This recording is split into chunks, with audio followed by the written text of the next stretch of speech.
Suku Polahi adalah kelompok etnis terasing yang mendiami hutan pedalaman Gorontalo.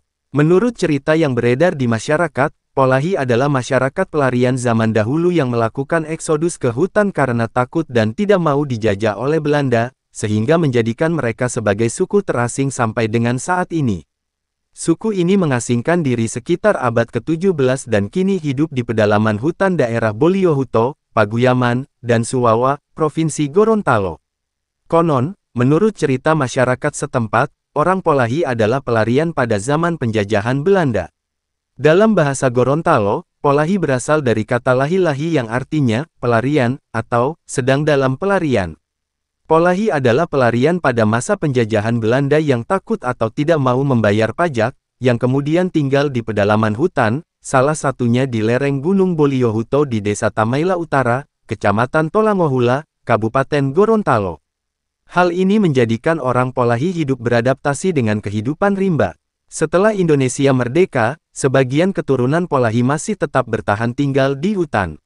Sikap anti-penjajah tersebut masih terbawa terus secara turun-temurun, sehingga orang lain dari luar suku Polahi dianggap sebagai penindas dan penjajah. Hidup dalam keterasingan selama berada di pedalaman hutan membuat orang Polahi tidak terjangkau dengan etika sosial, pendidikan, dan agama. Keturunan Polahi menjadi warga masyarakat yang sangat termarginalkan dan tidak mengenal tata sosial pada umumnya. Polahi juga tidak mengenal ilmu baca tulis serta masih menganut suatu kepercayaan lokal. Bahasa yang digunakan sehari-hari adalah dialek Polahi dalam bahasa Gorontalo. Suku Polahi hidup dari bercocok tanam ala kadarnya dan berburu binatang seperti babi hutan, rusa, serta ular sanca.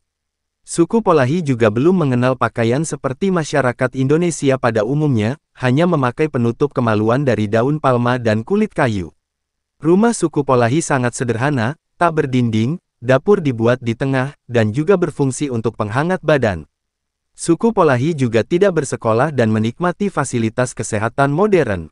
Untuk menuju ke tempat suku Polahi, diperlukan waktu sekitar 7 jam dengan berjalan kaki menaiki gunung dari pusat kota Gorontalo.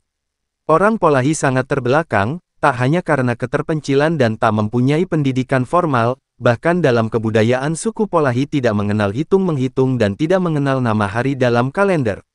Beberapa peneliti berhasil menemui orang Polahi ketika mereka turun dari atas gunung. Angka maksimum yang dapat dihitung adalah 4.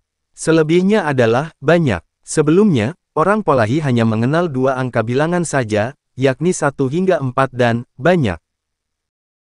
Orang Polahi hidup dalam kelompok-kelompok kecil di pedalaman hutan Gorontalo, mereka mengenal 3 Tuhan dalam kepercayaannya. Ketiga Tuhan ini adalah Pulohuta, Lati, dan Lausala.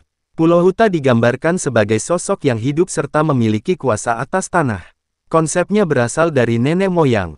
Pulohuta adalah sepasang suami istri. Bila masyarakat Polahi hendak membuka lahan di hutan, maka mereka akan meminta izin dahulu kepada Pulohuta. Selain memegang kuasa atas tanah, Pulohuta juga memegang kuasa atas hewan di hutan. Bentuk penghormatan orang Polahi kepada Pulohuta adalah jika mereka mendapat hewan buruan, bagian tertentu dari tubuh hewan itu diiris seperti telinga, mulut, dan lidah, kemudian ditaruh di tunggul kayu untuk dipersembahkan kepada Pulohuta. Lati digambarkan sebagai sosok makhluk hidup yang menghuni pohon-pohon besar serta di air terjun. Ukuran tubuhnya digambarkan kecil-kecil seukuran boneka dalam jumlah banyak. Lati merupakan pemegang kuasa atas pohon. Bila Polahi ingin menebang pohon besar atau mengambil madu lebah hutan yang terdapat di atasnya, Polahi membakar kemenyan, merapal mantra dengan tujuan menyuruh Lati pindah ke pohon lain. Lausala dalam narasi Polahi layaknya tokoh Marvel, manusia super. Tokoh antagonis yang digambarkan sebagai sosok yang haus minum darah. Lausala ternyata bukan hanya dideskripsikan sebagai tokoh laki-laki, sebab ada juga perempuan tua yang disebut-sebut sebagai Lausala. Masyarakat Polahi membuat beberapa gambaran untuk meyakinkan bahwa Lausala itu benar-benar ada. Orang Polahi meyakini Lausala memiliki mata merah, membawa pedang yang menyala dan ia bisa pindah dengan cepat dari balik bukit ke bukit yang lain. Menurut orang Polahi, jika ada anjing menggonggong itu salah satu pertanda hadirnya Lausala. Masyarakat suku Polahi hidup secara nomaden. Mereka tinggal dalam gubuk-gubuk kayu sederhana supaya mudah untuk ditinggalkan. Ketika ada anggota keluarga suku Polahi yang meninggal dunia, maka akan dikuburkan di tempat itu, kemudian mereka akan meninggalkan tempat itu. Suku Polahi pindah untuk mencari lokasi baru lagi dengan membawa peralatan masak, pakaian, piring, gelas, dan alat lain yang bisa dipakai. Rasa takut yang mendalam terhadap jenazah menjadi penyebab masyarakat Polahi untuk meninggalkan rumah mereka.